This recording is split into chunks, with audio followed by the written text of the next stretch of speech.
NCP నేత బాబా సిద్దికీని కాల్చి చంపారు. ఈ సంఘటన బాంద్రా ఈస్ట్లోని అతని కుమారుడు జీసన్ సిద్దికీ కార్యాలయం సమీపంలో జరిగింది.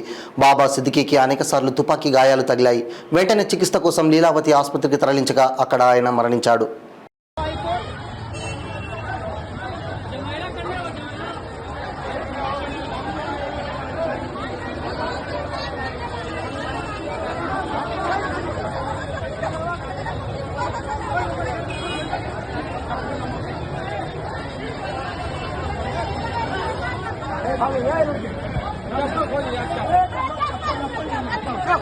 पागल का है, आ जाइए मत कहिए।